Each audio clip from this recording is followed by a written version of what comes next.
में कोई भी काम करे, अगर हिम्मत खत्म हो गया, देखिए कई लोगों को कहते हुए सुना होगा, अब हिम्मत नहीं बचा है भाई, अब हिम्मत हार गए हैं, बहुत कोशिश किए लेकिन अब हिम्मत जवाब दे दिया। ऐसा सुना है कि नहीं? yes, और जब किसी का हिम्मत जवाब दे देता है तो आगे वो कुछ कर पाता है क्या? yes, अगर कुछ करना है तो हिम्मत को जिंदा रखना पड़ेगा yes, और बोलना पड़ेगा, भाई अभी सोना मत। हिम्मत को बोलना पड़ेगा, भाई सोना मत, तो जागते रहो, all is well, all is well, all is well, बोलना पड़ेगा। आपके हिम्मत को जगाने कोई दूसरा नहीं आएगा, आपकी हिम्मत को खुद आपको जगाना पड़ेगा। एक माँ का बच्चा जब बीमार पड़ता है तो सबसे ज्यादा कौन परेशान होता है? उसकी माँ।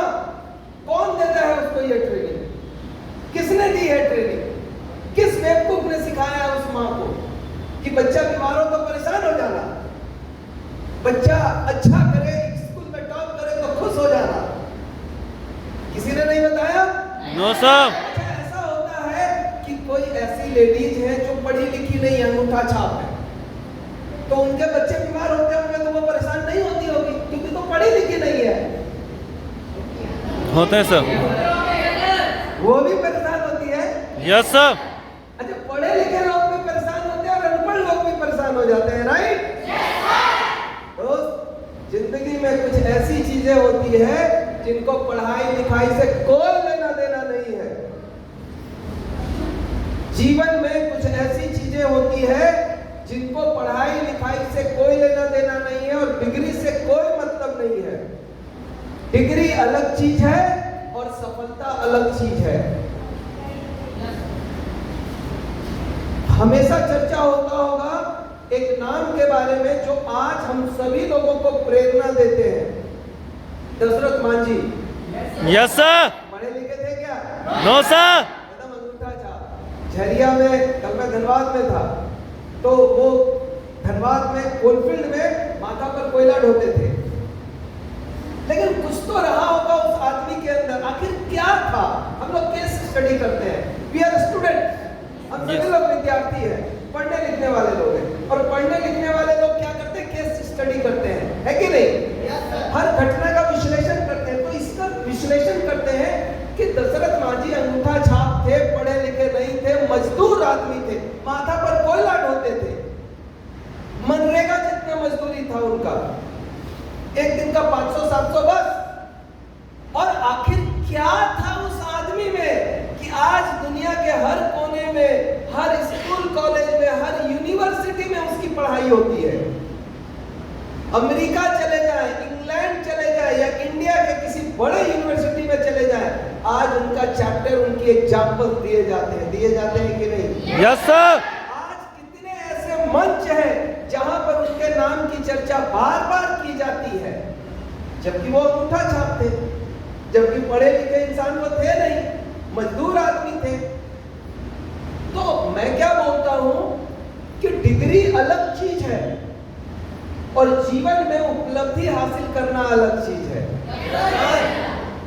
आपके पास 1000 डिग्री हो और उपलब्धि एक भी नहीं हो, आपका नाम लेने वाला कोई नहीं रहेगा। आपके पास 1 डिग्री नहीं हो, 1 एजुकेशन नहीं हो, लेकिन आप दुनिया में कुछ अलग करके एक नाम कर जाए, हर कोई आपकी वाहवाही करने के लिए तैयार रहेगा। ये सर नो? Yes sir. तो जीवन का अल्टीमेट गोल क्या है? What is the ultimate goal of life? हमारा अल्टीमेट गोल है we want success. Yes or no? Yes sir. हमारा अंतिम लक्ष्य यह है कि जीवन में हम सफल कैसे हो, हम जीवन में अच्छा कैसे करें, हम जीवन में बड़ा कैसे बने। पर आज सारे स्टूडेंट्स एक गलतफहमी पाल लेते हैं कि मुझे नौकरी करनी है, मुझे नौकरी करनी है, मुझे नौकरी करनी है, मुझे नौकरी करनी है।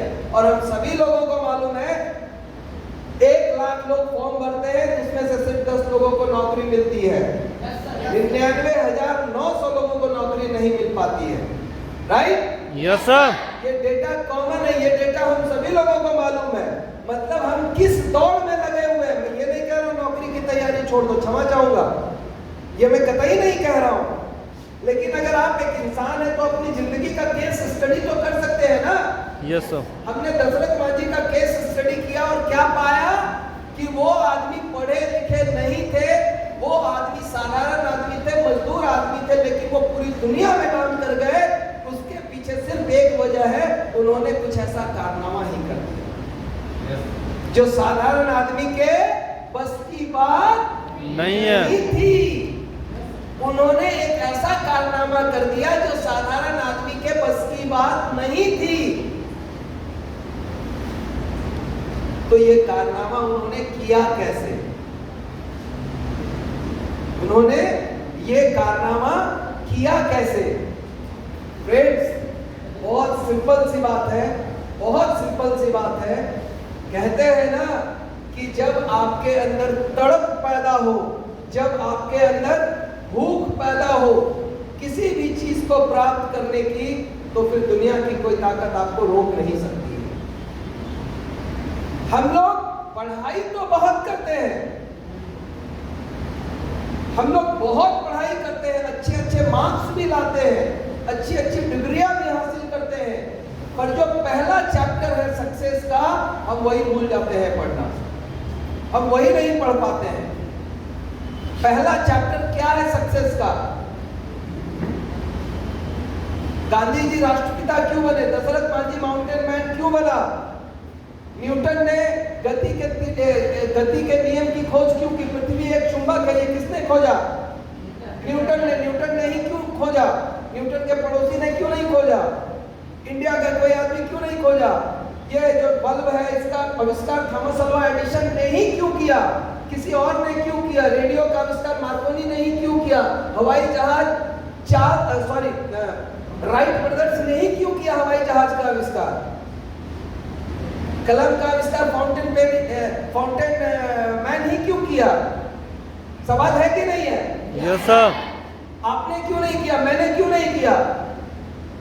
Friends, this is the first chapter of success.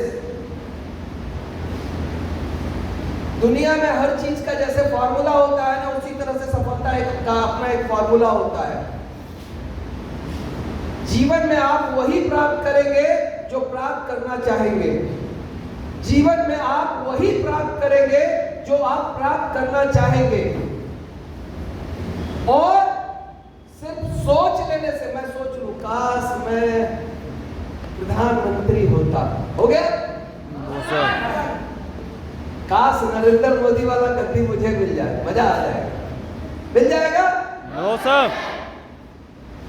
तो आप जो सोचते हैं उसमें कितनी शिद्दत है, कितनी गहराई है, आप कितने गंभीर होकर सोचते हैं। Are you serious for your life और नॉट? क्या आप अपने जीवन के प्रति सीरियस हैं या नहीं है? या माँ बाप ने भेज दिया पढ़ने के लिए और कई तरह की चीजें होती है। पहले तो हम लोग खाली सिनेमा देखने ही जाते थे। लोग कहते थे कि तुम लोग बाबूजी पैसा देते हैं, खाली जाके सिनेमा खाली देखते रहता है, तुम लोग शहर में पढ़ाई लिखाई करता नहीं है। लेकिन आजकल उसका एडवांस वर्जन आ गया, चैप्टर 1, चैप्टर 2, चैप्टर 3। तो पॉइंट ये निकल के आता है कि आप कभी गहराई से अपने माँ बाप की आंखों में देखिए, झांकिए उनकी आंखों को। मैं यहाँ ड्यूसॉफ्ट का प्रचार करने नहीं आया हूँ। Please remember, I am not here for the advertisement of Dusoft. मैं ड्यूसॉफ्ट का ऐड करने नहीं आया हूँ, बट मेरा मकसद ये है कि अगर हम इंसान के रूप में पैदा हुए हैं तो धरती पर आने का हमारा और आपका सिर्फ एक मकसद है, वी वांट विक्ट्री। हमें सक्सेसफुल बनना है, उससे नीचे मुझे कुछ मंजूर नहीं है। Are you ready for that? Yes sir. If you are a human being, अगर आप लड़का है लड़की है, तो हमारे जीवन का एकमात्र मकसद है हमें सक्सेसफुल बनना है। Yes yes sir. माध्यम कुछ भी हो सकता है, रास्ता कुछ भी हो सकता है। फ्रेंड्स, और इसके ऊपर मैं पहला चैप्टर की बात कर रहा था, इंपॉर्टेंट चीजों के ऊपर बात कर रहा था। मैंने गांधी जी की बात की, मैंने दशरथ मांझी की बात की, मैंने थॉमस अल्वा एडिसन की बात करी, मैंने न्यूटन साहब की बात करी कि ये अपने काम में कामयाब क्यों हुए। हम और आप सेब के पेड़ के अब कोई सेव गिरता ना तो बढ़िया से दो धाके खा जाते, कहते भाई बड़ी मीठा है हो, एक आध गो और गिराओ ना भगवान।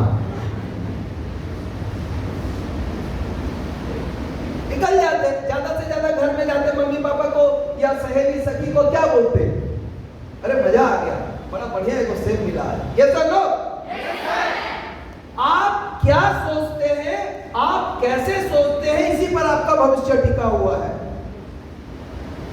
खाली मोटका दिग्दर्शन पढ़ने से कोई आईएएस नहीं बन जाता है। आईएएस बनने के लिए कितना जुनून और कितनी पागलपंथी आपके अंदर है, उस पर आपका भविष्य टिका हुआ रहता है, उस पर आपकी सफलता निर्भर करती है।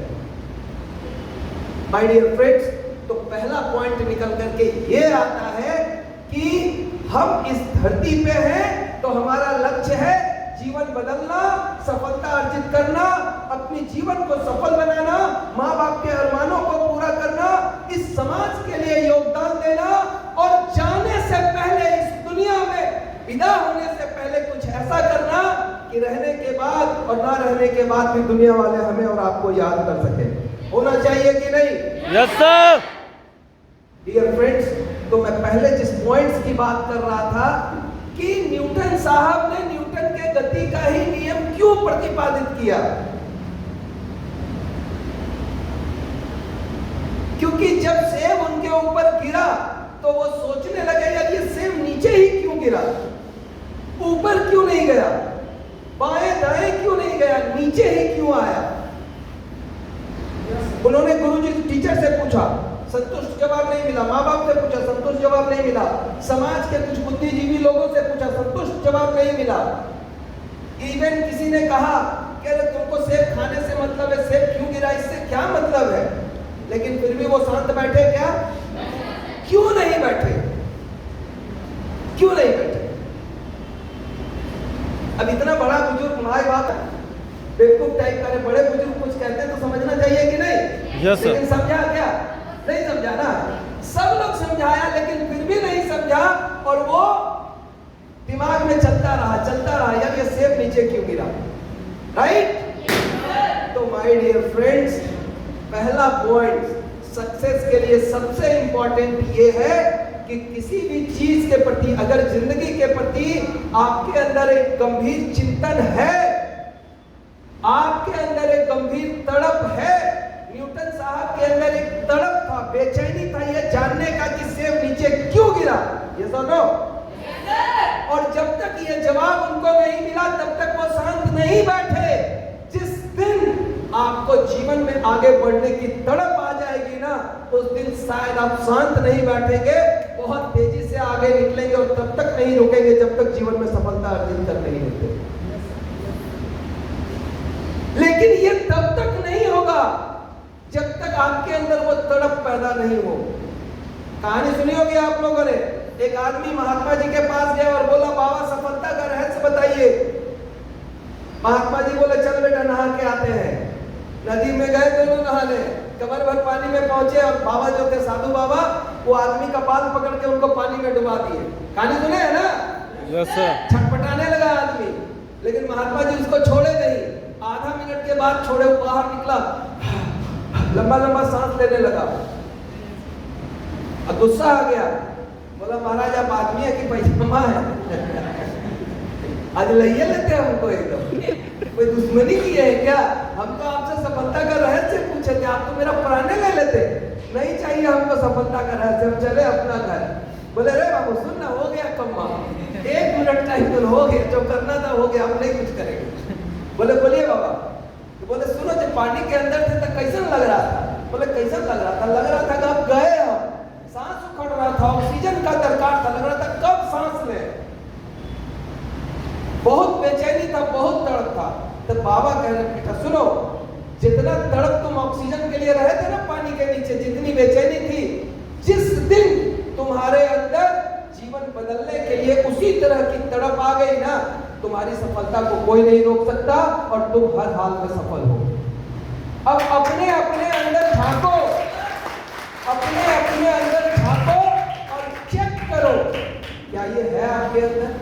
मुझे बताने की जरूरत नहीं है, जिंदगी आपकी है, फैसला भी आपका होना आप अगर जीवन में तरक्की करेंगे तो आपकी जिंदगी बदलेगी, आपका भविष्य बदलेगा, आपका नाम बदलेगा, आपके माँ बाप के सपने पूरे होंगे। ये तो नो, मैं कुछ करूंगा या मैंने कुछ किया है तो उससे मेरी परिवार की स्थिति बदलेगी। आप कुछ करेंगे तो उससे आपकी और आपके परिवार की स्थिति बदलेगी। ये तो नो। तो ये केस स्टडी का मुद्दा है कि क्या ये आपके अंदर है या नहीं। है कोई ऐसा भाव, है कोई ऐसा बेचैनी, है कोई ऐसी सोच जो आपको बेचैन कर दे रहा हो, जो आपको तड़पा रहा हो, जो आपके अंदर तड़प पैदा कर रहा हो, जो दिन की चैन छीन ले, जो रातों की नींद उड़ा दे? है कुछ ऐसा? Yes sir. तुझे देखा तो ये जाना सनम। हाँ सर, है ना सर? बहुत प्यार करते हैं सर। सर रात में नींद नहीं आता है सर, दिन को चैन भी नहीं आता है सर। अरे बुड़बक कहाँ ले जाना चाह रहे थे, कहाँ चल गया? गड़बड़ा देगा, सब गड़बड़ कर देगा, सब गुड़ गोबर कर देगा। आएगा वक्त उन सब दिनों का। ये वक्त जीवन बनाने का है, ये वक्त करियर बनाने का है, ये वक्त भविष्य बनाने का है। और आई थिंक, मुझे क्या लगता है, अभी अगर वही जहां पे फोकस करना है वहीं पे रहे तो ज्यादा अच्छा है। 20 साल पहले का सिनेमा देखते थे, उसमें किसी हीरो को हीरोइन से प्यार हो गया तो बहुत लंबा टिकता था।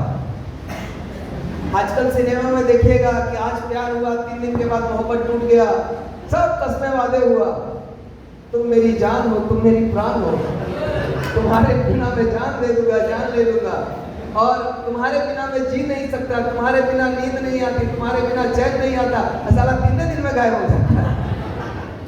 कहाँ गया नींद, कहाँ गया चैन?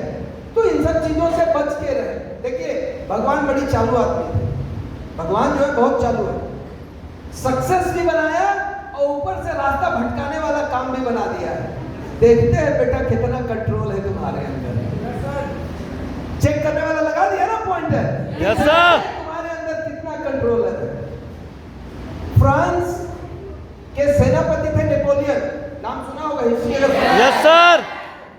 तो नेपोलियन जब एक अदना सा सिपाही था, छोटा मोटा सिपाही फ्रांस का, तो उसी फौज में कोई लड़की थी जो सेना में थी, तो लाइन मार रही थी। लाइन मारना समझते हैं? लाइन मार रही थी तो बड़ी तेज आदमी था, अब समझ में आता है। नेपोलियन बहुत तेज था, उस सब चक्कर में नहीं पड़ा और फोकस था, focus focus, control control control. फिर वेलकम देखे ना, welcome, welcome, control control control control किया और वो सब चक्कर में नहीं पड़ा। और अंत में वही नेपोलियन पूरे फ्रांस का राजा बन गया, शासक बन गया, सेनापति बन गया, हेड बन गया पूरे कंट्री का। और जब हेड बना तो वो उस महिला को बुलवाया और उसको बताया कि सुनो बहन, अगर उस समय मैं तुम्हारे चक्कर में आ गया होता तो आज भी मैं सिपाही ही होता, लेकिन तुम्हारे चक्कर में नहीं है, आज मैं देखो देश का राजा बन गया।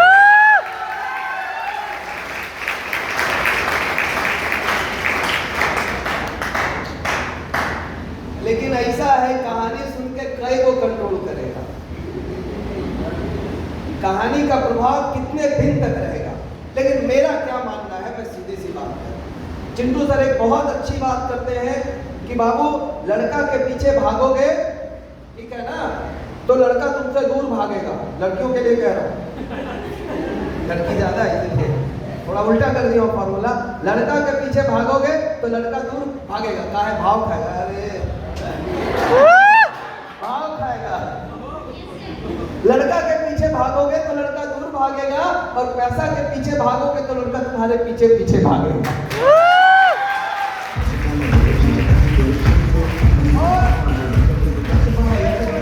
लड़कों के लिए सीधी सी बात है, लड़कियों के पीछे भागोगे तो भी भाव, किसी के पीछे भागो वो भाव खाएगी, वो दूर भागेगी। पैसा के पीछे भागोगे लड़की तुम्हारे पीछे भागेगी। और लड़के लड़कियों को मैं दोनों को मैं कहता हूं कि दोस्त पहले लाइफ बनाओ। क्यों? लड़के हो या लड़कियां, जब हम सोते हैं सपने में देखते हैं तो कोई भिखारी हमारे सपने में नजर आता है क्या? फटल चिट्टल कपड़ा में कोई लड़की एकदम ऐसा नजर आता है क्या? राजकुमारी टाइप का नजर आती है, एकदम बढ़िया सूट में, बढ़िया ड्रेस में, ये सब नो। Yes sir. और लड़कों की बात करूं, जब आप लड़कियां कोई सपने में कोई लड़के आते, राजकुमार एकदम युवराज सिंह की तरह, वो कौन कौन सा हेलीकॉप्टर, कार, क्या क्या फलाना ढिमकाना, ऐसी चीजें होती है ना। तो यही जिंदगी की हकीकत है और यही सच्चाई है। तो मजाक मजाक में कुछ अच्छी बातें हो जा रही है। माय डियर फ्रेंड्स, जीवन का एक लक्ष्य बनाइए और उस पर समर्पित कीजिए अपने आप को कि हमें यह किसी भी कीमत पर हासिल करना है। डियर फ्रेंड्स, मैं अपने बारे में बताऊं, दिस इज रणविजय। और रणविजय, मुझे पता नहीं है मेरे पिताजी ने क्यों नाम रख दिया रणविजय, युद्ध में विजय प्राप्त करने वाला। यस और नो? Yes sir. मैं 10वीं कक्षा का विद्यार्थी था और बेसिकली मैं बिहार से हूं। एक जिला है जमुई। जमुई जिला से लगभग डिस्ट्रिक्ट से 30 किलोमीटर दूर, मतलब एक पूरा एकदम इंटीरियर इलाका है, जंगली क्षेत्र है और गांव वाला इलाका है, ग्रामीण परिवेश है। वहां मेरा जन्म हुआ। जीवन की जो बेसिक चीजें होती है ना, वहां कुछ नहीं मिलेगा आपको। पक्की सड़क आज भी नहीं है, आज भी मोबाइल का टावर नहीं मिलेगा वहां। क्यों? क्योंकि वो डूबा क्षेत्र में चला गया है, डैम बन गया वहां पे, डूबा क्षेत्र में चला गया है। स्कूल, कॉलेज, हॉस्पिटल, टीचर, कुछ नहीं मिलेगा, आज भी नहीं मिलेगा। मैं जिस गांव में पैदा हुआ था, तो वहां से निकला और सिंपल सा, माता पिता बचपन में कहते थे कि बेटा, हम गरीबों के लिए शिक्षा ही सबसे बड़ा सहारा है, पढ़ाई लिखाई करोगे तो जीवन बदल जाएगी, नहीं तो तुमको हमारी तरफ, तुमको भी घिसना पड़ेगा। सुबह 6 बजे जगते थे और रात के 10 बजे तक दिन रात मेहनत करते रहते थे। खेती बाड़ी, हम लोगों के किसान परिवार से थे और साथ में उसी गांव में छोटी सी किराना की दुकान थी। तो ये काम करते थे। छोटा सा गांव था, 30-40 लोगों का गांव था। नेचुरल सा है, कितना धंधा पानी, कितना बिजनेस होगा, रोजी रोटी किसी तरह से चल रहा था। पिताजी बार बार समझाते थे कि बेटा, अगर नहीं पढ़ोगे तो यही करना पड़ेगा, लेकिन अगर पढ़ लिए तो जीवन में कुछ हो ना हो, 10-20 हजार की नौकरी मिल गई तो जीवन में बहुत अच्छा कर जाओ। मतलब मेरे पिताजी कहते थे 10-20 हजार की ही नौकरी मिल गई तो जीवन में बहुत बड़ी तरक्की हो जाएगी। माय डियर फ्रेंड्स, पर पढ़ाई लिखाई बहुत किया, लेकिन कंपटीशन आप सभी लोगों को मालूम है। मैं कहता हूं नौकरी की तैयारी करनी चाहिए, लेकिन बूढ़ा होने तक नहीं करना चाहिए। मेरे एक दोस्त है निरंजन भैया, हमसे सीनियर है 4-5 साल के, पढ़ते थे साथ में, जनरल कंपटीशन की तैयारी करते थे और तब तक करते रहे जब तक उनका उम्र एक्सपायर नहीं कर गया। क्या ये सही है? No sir. गलत है ना? जब तक 35 साल का उम्र नहीं हुआ तब तक वो तैयारी करते रहे, नहीं हुआ कुछ, गांव वापस जाना पड़ा। अब गांव वापस गए, कोई अचीवमेंट नहीं है। अब स्थिति ऐसी हो गई कि लड़की वाले रिश्ते के लिए उनके घर नहीं पहुंच रहे। काहे? तो लड़का बूढ़ा। तो समाज में, सोसाइटी में जो हम सीखते हैं उससे सीखना चाहिए कि नहीं? Yes sir. हम नौकरी की तैयारी करें, ये गलत नहीं है, पर नौकरी के भरोसे ही बैठे रहे, क्या ये उचित है? No sir. कोरोना ने हम लोगों को सिखाया है, कोरोना ने हम लोगों को सिखाया है कि बाबू खाली एक के काम के भरोसे रहोगे तो फिर ऐसा होगा कि घर में राशन पानी के बिल आने पड़ जाएंगे। कोविड में हुआ था ना? माय डियर फ्रेंड्स, आप नौकरी की तैयारी करें, 1 साल, 2 साल, 3 साल, 3 साल में आपको आइडिया लग जाएगा कि क्या होने वाला है। हो गया तो बल्ले बल्ले, और नहीं हुआ तो चले चले, कोई टेंशन नहीं है, क्योंकि कुछ हो ना हो, अगर आप ड्यूज ऑफ अपना जारी रखते हैं तो याद रखिए, जो अचीवमेंट नौकरी से नहीं आ सकती उससे बड़ी अचीवमेंट ड्यूज ऑफ से आ सकती है। माय डियर फ्रेंड्स, आप नौकरी करके 30,000, 40,000, 50,000 का टारगेट सेट करते होंगे, राइट? आप नौकरी करके 30,000, 40,000, 50,000 का टारगेट सेट करते होंगे, पर मैं आपको बताऊं, अगर नौकरी नहीं लगी किसी कारणवश और आपने ड्यूज ऑफ को आज स्टार्ट किया, पार्ट टाइम करना चालू किए, part time, only part time पढ़ाई करो, पार्ट टाइम ड्यूज ऑफ करना चालू किया और धीरे धीरे ड्यूज ऑफ को एक पार्ट टाइम ऑप्शन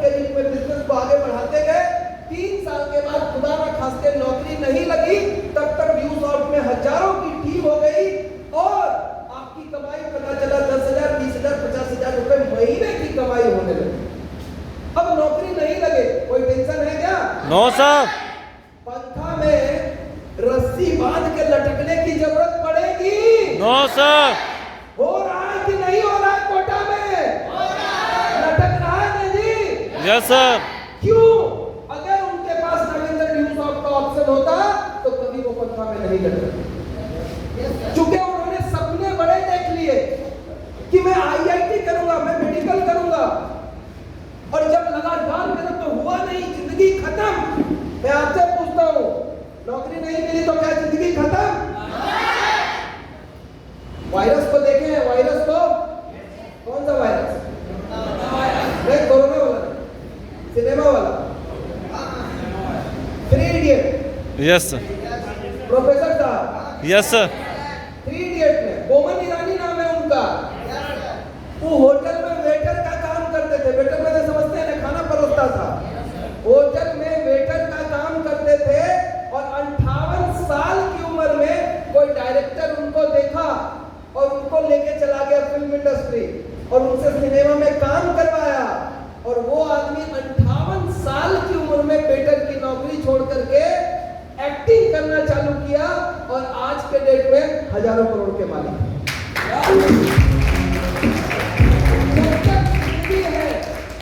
जब तक जिंदगी है हार मानने का नहीं। ये तो लो, वो कहते हैं उम्र की कोई सीमा नहीं होती। 58 साल की उम्र में अगर बोमन ईरानी लाइफ चेंज कर सकता है तो हम लोग नहीं कर सकते हैं क्या? तो जरूरत है हिम्मत की और हौसले की। मैं बात क्या कर रहा था, आप पढ़ाई करें, नौकरी की तैयारी करें, पर पार्ट टाइम न्यूज को जरूर करें। ये आपकी पढ़ाई को डिस्टर्ब नहीं करेगा, बल्कि ये आपकी पढ़ाई को और बेहतर करेगा। उदाहरण से समझाता हूं। मैं भी एक न्यूज सॉफ्टवेयर हूं। अंग्रेजी पढ़ने के लिए मैंने न्यूज को ज्वाइन किया था। स्पोकन इंग्लिश सीखना चाहता था मैं, और मैंने सीखा भी। 2001 में मैंने न्यूज की शुरुआत की। 2008 में मेरी शादी हुई।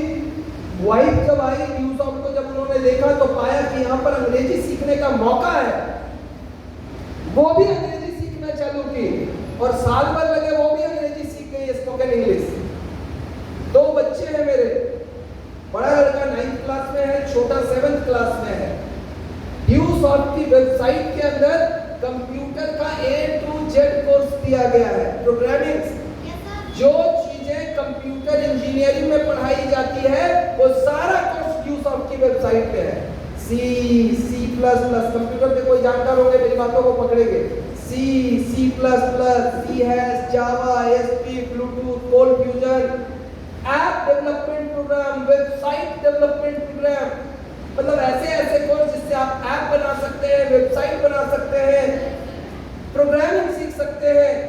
और मैं बड़े लड़के की बात कर रहा हूं। मैं अपने बड़े लड़के की 9th क्लास में है, कंप्यूटर से इंटरेस्ट है, और 9वीं कक्षा तक जाते जाते कंप्यूटर इंजीनियरिंग में जितनी पढ़ाई कराई जाती है वो सारी की सारी पढ़ाई न्यूज़ से कंप्लीट कर चुका है पिछले 4 सालों में।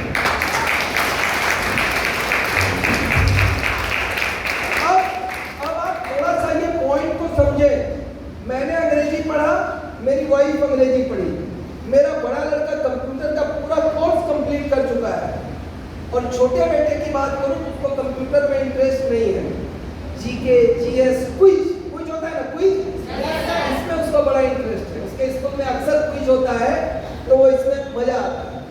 एक न्यूज़ में पोर्शन है जनरल कंपटीशन वालों के लिए, महावरदान।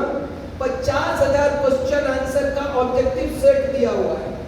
ऑब्जेक्टिव क्वेश्चन आंसर का 50,000 सवाल जवाब हर विषय का, physics, chemistry, biology, mathematics, geography, civics, computer science, sports, किसी भी सब्जेक्ट से पकड़ लो 50,000 सवाल जवाब, 20-20 क्वेश्चन का सेट होता है। और मेरा बेटा क्या करता है, हर दिन एक चैप्टर निकालेगा, 20 क्वेश्चन पढ़ेगा, याद करेगा, चैप्टर क्लोज, बंद हो गया। 10 मिनट के अंदर, 20 मिनट के अंदर पढ़ा, क्लोज कर दिया। आज उसके पास जीके जीएस का इतना भंडार है कि उसके स्कूल में कोई भी क्विज कंपटीशन हो तो मोटे तौर पर चांस बनता है कि गोल्ड मेडल वो लेके आएगा। और अब तक 3 से 4 बार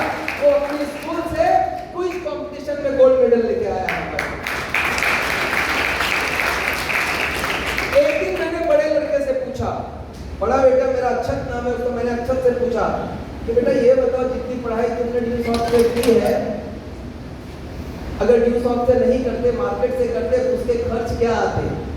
बोला पापा कैलकुलेट कर रहा हूं। गूगल पे बैठा, हर एक कोर्स का नाम डाला, उसका फी निकाला, कोर्स का नाम डाला, फी निकाला, सारा जोड़ा और लास्ट में मुझे बताता है कि पापा टोटल कॉस्ट आया है 7.5 लाख रुपया।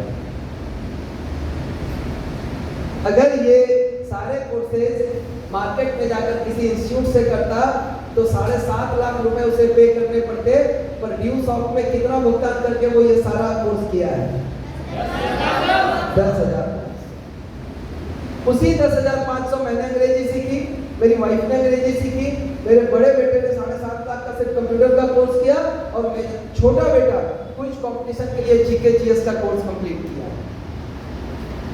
मैं आपसे पूछता हूं, अगर ड्यू सॉफ्ट जो कि 10,500 का पैकेज है और इतनी सारी चीजें हैं, क्या हिंदुस्तान के हर घर में ये पैकेज होना चाहिए कि नहीं? होना चाहिए सर। आज मोस्टली घरों में स्मार्टफोन है या नहीं है? Yes sir. है। आज लोग जहां स्मार्टफोन का इस्तेमाल reels reels reels reels reels reels, yes, एक बार रील्स में घुस जाओ, मतलब मन मार करके किसी तरह से 2-3 को देख लेते, पता चला कब घंटा निकल जाता है, पता चलता है क्या? तो स्मार्टफोन का इस्तेमाल आप चाहे तो अपने आप को बिगाड़ने के लिए भी कर सकते हैं और आप चाहे तो अपने आप को बढ़ाने के लिए भी कर सकते हैं। सिंपल सा चीज है।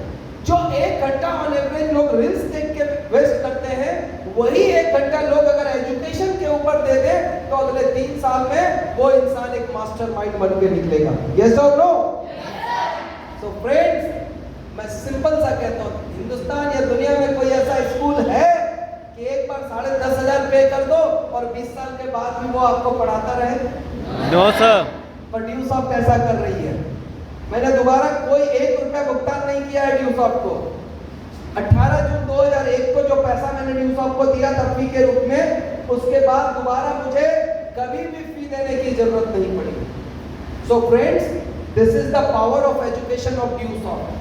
ड्यू सॉफ्ट का ऐसा एजुकेशन है, ये हर स्टूडेंट्स की जरूरत है, ये हर घर की जरूरत है, ये हर इंसान की जरूरत है। और मैं आपको बताऊं, मैंने बिजनेस सोच करके ड्यू सॉफ्ट में आया ही नहीं था। मैं तो अंग्रेजी सीखने के लिए आया था, लेकिन जब मैं अंग्रेजी पढ़ रहा था तो मेरे लॉज में कुछ विद्यार्थी थे तो बोले क्या पढ़ते रहता है तुम, क्या करते रहता है? तो मैंने उनको बताया कि देखो ना, अंग्रेजी का कोर्स है, बड़ा अच्छा मुझे लग रहा है, वही मैं सीखता हूँ। उसको मैंने दिखाया, उसको भी अच्छा लगा, वो भी एडमिशन ले लिया। तो लोगों को अच्छा लगा, एडमिशन ले लिया और मेरा पैसा आ गया। 2500 का पेमेंट बन गया मेरा पहला स्टेप का। तो पैसा किसी को खराब लगता है क्या? हम इंडिया में हैं, अगर आप विदेश में होते ना, अमेरिका या यूरोप में, और 12वीं कक्षा के बाद आपको कोई ना कोई पार्ट टाइम जॉब करना पड़ता, मालूम है कि नहीं? yes, अमेरिका के राष्ट्रपति रह चुके हैं बराक ओबामा, उनकी बेटी रेस्टोरेंट में काम करती थी। राष्ट्रपति होकर उनकी बेटी रेस्टोरेंट में काम करती थी। और ये फॉर्मूला राष्ट्रपति की बेटी के लिए नहीं बल्कि हर आम आदमी के लिए लागू होता है। क्यों किया जाता है ऐसा?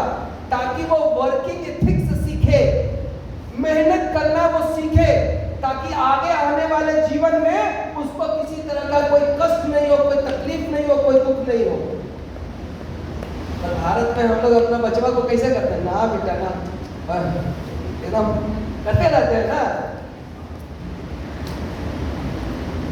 तो मैं कह रहा हूं कि इंडिया में अभी ना तो ऐसा कोई कानून है और ना ही कोई ऐसा कल्चर है, लेकिन अगर मैं ड्यू सॉफ्ट को ही कनेक्ट कर दूं अमेरिका और यूरोप के मुकाबले, कि आज हम लोग स्टूडेंट से विद्यार्थी है, पढ़ाई कर रहे हैं, और पार्ट टाइम के रूप में अगर 2 घंटे या 4 घंटे अगर ड्यू सॉफ्ट करना शुरू कर दिए तो एक पैरेलल आपका करियर खड़ा हो जाएगा। आने वाले कल में आपकी नौकरी लगे ना लगे, ड्यू सॉफ्ट आपको गारंटेड पर मंथ इनकम देने जा रहा है। ये तो लो। Yes sir. ये बेहतरीन सिस्टम है, ये बेहतरीन सिस्टम है, और यही सोच करके इस प्रोग्राम को लॉन्च किया गया था। और सोचिए ड्यू सॉफ्ट की सक्सेस 20 साल पहले स्टार्ट हुआ और अभी एसोसिएटेड है ड्यूसॉफ्ट के साथ, 65 से 70 लाख। और इतनी तेजी से लोग ड्यूसॉफ्ट के साथ क्यों जुड़ते हैं? क्योंकि यहाँ ना तो हल्दी बेचना है, ना धनिया बेचना है, ना मिर्चा बेचना है, ना साबुन बेचना है, ना टूथपेस्ट बेचना है, ना सर्फ बेचना है। यहाँ पर सिर्फ आपको शिक्षा के बारे में डिस्कस करना है। अब मैं आपसे पूछता हूँ, आप किसी ऑफिसर के घर में चले गए और आप उनको ड्यूसॉफ्ट के बारे में बता रहे हैं, एजुकेशन के बारे में बता रहे हैं, क्या उनको बुरा लगेगा? आप किसी किसान को बता रहे हैं, उनको कोई प्रॉब्लम होगी? आप किसी इंजीनियर डॉक्टर के यहाँ चले गए, एजुकेशन की बातें कर रहे हैं, किसी को खराब लगेगा? और दूसरी चीज, जब आप कोई सामान लेकर निकलते हैं ना, तो you feels like a salesman और सेल्सवुमन, यस और नो? और ये कंफर्ट फील नहीं देता है। मैं अपनी बात बताता हूँ आपको। मैं छत्तीसगढ़ में था, 7-8 साल पहले की बात है। एक डिस्ट्रिक्ट है छत्तीसगढ़ में, जसपुर, और वहाँ के उस समय एसपी से मैं मुलाकात करने वाला था। कारण क्या था? मुझे एक एप्लीकेशन देना था उनको कि सर, कोविड के बाद से तो ऑनलाइन पूरा डायरेक्ट सेलिंग का कानून बन गया, सब कुछ हो गया है ना? Yes sir. लेकिन ये 8-10 साल पहले की बात है। तो मैं वहाँ काम करने गया, तो मैं सोचा एक एप्लीकेशन देख करके एसपी ऑफिस में जमा कर दूँ, ताकि आने वाले कल में कोई दिक्कत ना हो। एसपी के पास गया, आधे घंटे वेट किया, उनसे मुलाकात हुई, तो उन्होंने बताया क्या है आपका प्रोजेक्ट बताइए। मैंने बताया, ड्यूसॉफ्ट का प्लान दिखाया, किट का दिखाया, इंग्लिश की पुस्तक, कंप्यूटर की पुस्तक, सारी चीजें दिखाई। उन्होंने बोला तो कमाल का प्रोग्राम है, बहुत अच्छा सिस्टम है, मेरे घर में कंप्यूटर भी है, मेरे घर में इंटरनेट भी, और मेरे घर में बच्चे भी हैं, तो इससे पहले कि और किसी लोग इसको खरीदे, ये तो मेरी जरूरत है, क्या मैं इस पैकेज को परचेज कर सकता हूँ? मैंने कहा सर, कोई भी परचेज कर सकता है। और जसपुर डिस्ट्रिक्ट में, छत्तीसगढ़ में पहली ज्वाइनिंग के रूप में एसपी साहब ने ज्वाइन किया। कहते हैं ना, आठ कंगन को आरसी क्या, और पढ़े लिखे को आरसी क्या? पढ़े लिखे लोग हैं, समझदार लोग हैं, बेवकूफ नहीं है कि चीजें समझ में नहीं आएंगी। सिंपल सा चीज है, हमारा ब्रेन इतना पावरफुल है कि हम रॉकेट साइंस को भी समझ लेते हैं, ये तो नो? ड्यूसॉफ्ट को समझना कौन सी बड़ी बात है, बहुत आसान बात है। एक अंधे आदमी से किसी ने पूछा, अरे तेरा किस्मत बड़ा खराब है, ओह आपके पास आंख नहीं, आप दुनिया देख नहीं सकते, आपकी किस्मत बड़ी खराब है। अंधे व्यक्ति ने उस व्यक्ति को बोला, जो बोला आपकी किस्मत खराब है, बोला भैया ऐसा नहीं है, हमसे भी ज्यादा किस्मत खराब वाला आदमी है इस धरती पे। बोला आपसे ज्यादा किसका किस्मत खराब है? बोले भैया समझिए कि मेरे पास आंख नहीं, हम दुनिया देख नहीं सकते, लेकिन इस धरती पर कितना ऐसे बुड़बक है ना, जिनके पास आंख है फिर भी दुनिया देख नहीं सकते। तो हमसे ज्यादा बेवकूफ है, हमसे ज्यादा बदकिस्मत है। समझे मतलब? समझे मतलब? इस दुनिया में मतलब आंखें होते हुए भी हम कुछ देखना नहीं चाहते, हम समझना नहीं चाहते हैं। मैं कह रहा हूं ये ड्यूसॉफ्ट कोई जादू नहीं है, ये ड्यूसॉफ्ट कोई मशीन नहीं है, ये एक सिस्टम है, ये एक प्लेटफॉर्म है, ये एक स्कूल है। This is just like online school. Baiju का नाम सुना है? तो ये जस्ट लाइक बैजू है, जस्ट लाइक मेरिट नेशन है, उस तरह का एक सिस्टम है। आप ऐसे समझिए, आज हमारे समाज में जिनके पास पैसा वाला आदमी होता है तो स्कूल खोलने के बारे में सोचता है कि नहीं? क्यों सोचता है? क्योंकि स्कूल अगर खोलते तो लाखों रुपए महीने आएंगे, राइट? तो लाखों रुपए कमाने के लिए उसको कम से कम करोड़ों रुपए लगाने पड़ते हैं कि नहीं? जमीन खरीदेगा, उसके बाद बिल्डिंग बनाएगा, फिर बस खरीदेगा, फिर टीचर को हायर करेगा, सारा सिस्टम बिल्ड करेगा, तब जाकर स्कूल चालू होगा, राइट? Yes sir. लेकिन अगर ड्यूसॉफ्ट की बात करूं तो ना तो आपको जमीन खरीदना है, ना तो आपको बिल्डिंग बनाना है, ना तो आपको टीचर हायर करना है, यह सब किया हुआ है। मैं चाहूंगा ऋषि सर के लिए एक बार जोरदार तालियां होनी चाहिए। क्यों मैंने कहा? क्यों मैंने कहा? क्योंकि ऋषि सर ने हमारे लिए जमीन भी खरीदी, ऋषि सर ने हमारे लिए बिल्डिंग भी बना दिया, ऋषि सर ने हमारे लिए टीचर भी हायर कर दिया, यस और नो? Yes sir. और वो हम लोगों को दे दिया फ्रेंचाइजी स्कूल का, भाई ये ना तेरा स्कूल है, तू चला स्कूल को। आज से 20 साल पहले मुझे ऋषि सर ने ये स्कूल का फ्रेंचाइजी दिया और बोले बाबू चलाओ तुम। अब आप स्कूल खोलेंगे तो क्या करेंगे? लोगों के पास जाएंगे और बताएंगे मेरा स्कूल क्यों बेहतर है, आप अपने बच्चे को मेरे स्कूल में भेजिए। सर लो, पहले एक विद्यार्थी आएगा, 2 आएगा, 5 आएगा, 10 आएगा, 20 आएगा, फिर हजारों विद्यार्थी आएंगे कि नहीं आएंगे? शुरू में आप मेहनत करेंगे, एक बार जब स्कूल में आपके हजारों विद्यार्थी आ जाएंगे तो दोबारा मेहनत करने की जरूरत है क्या? मैंने भी यही किया। ड्यूस ऑफ जब ज्वाइन किया 20 साल पहले, मैंने लोगों को समझाया कि यार बाकी स्कूल से बेहतर है ड्यूस ऑफ स्कूल। क्यों बेहतर है? क्योंकि अंग्रेजी चीज सिखाती है, कंप्यूटर भी सिखाती है, लॉ भी सिखाती है और पैसे बहुत कम लेती है, मात्र 10,500। अच्छा लगा, ज्वाइन कर गए। दूसरे के घर पर उनको बताया और स्कूल से अच्छा है ड्यूस ऑफ स्कूल, उनको भी समझाया, उनको भी अच्छा लगा। लोग आते गए, कारवां बनता गया, हजारों की टीम बन गई और आज 20 साल के बाद में बात करूं तो 5 लाख लोगों की टीम बन गई है। 5 लाख लोगों की। अब आप समझिए, इतने विद्यार्थी मेरे स्कूल में है, पूरी जिंदगी मेरे स्कूल कभी बंद हो सकता है क्या? No sir.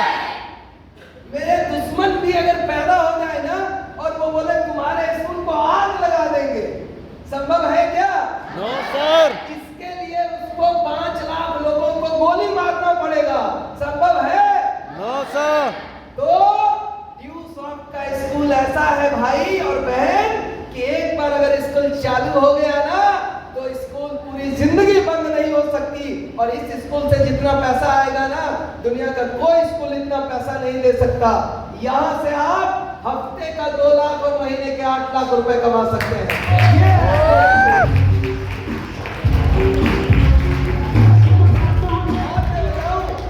पिछले 20 सालों में अगर मैं अपनी बात करूं तो इसी स्कूल की फ्रेंचाइजी को लेकर मैंने क्या किया, लोगों को ड्यूस ऑफ के बारे में बताया और कुछ नहीं किया। 10 करोड़ की कमाई लगभग पूरे कर चुका हूं ड्यूस ऑफ।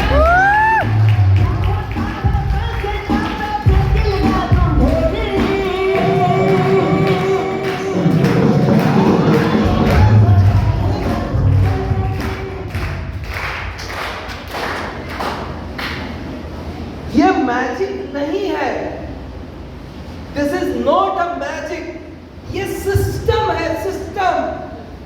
अगर मैं कर सकता हूं तो आप भी कर सकते हैं, ये याद रखिए। नागेंद्र सर अगर कर सकते हैं तो विनोद भी कर सकता है, विनोद कर सकता है तो सरवण भी कर सकता है, पूनम भी कर सकते हैं, प्रतिमा जी भी कर सकती हैं, सारे लोग कर सकते हैं, संतन भी कर सकता है, हर व्यक्ति कर सकता है। यस और नो? निक्की भी कर सकती है निक्की की नहीं? हर कोई कर सकता है, क्योंकि आप समझिए लोगों के पास ब्रेन इतना होता है कि लोग रॉकेट बना दे रहे हैं, कंप्यूटर बना दे रहे हैं, लोग चंद्रयान बना दे रहे हैं। बाप रे बाप, कितना दिमाग लेके पैदा होता है आदमी भाई, है कि नहीं है? और ड्यूस ऑफ में क्या है? अरे ना पढ़ाना है, कुछ नहीं, बताना है। पढ़ना उसको खुद है। हम टीचर है क्या? हम माध्यम है भैया, माध्यम, समझ रहे हैं ना? हम खाली माध्यम है। हम उनको बता रहे हैं कि दुनिया में ऐसा ऐसा चीज भी होता है, आपको नहीं मालूम है, इसीलिए सेमिनार क्यों रखा गया मालूम? क्योंकि ड्यूस ऑफ का प्रचार टीवी में भी नहीं आता है, इंटरनेट में भी नहीं आता है, शहर में होर्डिंग भी नहीं लगेगा ड्यूस ऑफ का, तो कैसे जानिएगा? पता तो नहीं चलेगा ना। इसीलिए सेमिनार रखा जाता है। आज कई ऐसी चीजें होती है जिसकी जानकारी सेमिनार के माध्यम से दी जाती है लोगों को। हमारे समाज में कई लोगों को कानून की जानकारी नहीं होती है और कई बार लोगों को जनरल अवेयरनेस के लिए, जागरूकता के लिए कानून की जानकारी दी जाती है। होता है ऐसा, आपको नहीं पता चलता, ये अलग बात है। डियर फ्रेंड्स, मैं ड्यूस ऑफ में कैसे टिका रह गया ये मैं जरूर बताऊं। मैं ड्यूस ऑफ में कैसे टिका रह गया, क्योंकि जब आप किसी अच्छे कार्य के लिए आगे बढ़ते हैं ना तो 10 चुनौतियां आती है आपके सामने, 10 चुनौतियां आती है। करूं छोड़ूं, लेकिन मैं कैसे टिका रह गया। एक्चुअली मैंने आपको बताया कि मैं जिस घर में जन्म लिया था वो मेरा मिट्टी का घर था, खपड़ा वाला घर, उसको टाली बोलते हैं। चूंकि मैं गांव से था, मेरे पूरे गांव में कोई भी पक्का का मकान नहीं था, इवन मेरा भी नहीं था। और कॉमन सी घटना होती है, खपड़ा वाला मकान में बारिश के मौसम में पानी का चूना, ये सब कॉमन चीज है। ये सब लो, ये सारी चीजें होती थी, वो सब कुछ मैंने बचपन में देखा हुआ था। हमारे गांव में ना बिजली की सुविधा और ना ही टीवी जो होता है ना, डिश एंटीना, वो भी सुविधा। आज के डेट में तो छतरी आ गया, तो गांव तक काम करता है ना, डायरेक्ट सैटेलाइट से कनेक्टेड है। लेकिन उस टाइम पे सिर्फ शहरों में आपके घर तक तार के माध्यम से वो कनेक्शन आता था, केबल टीवी वाला, याद है ना। आज के डेट पे छतरी आ गया है, तो ना तो टीवी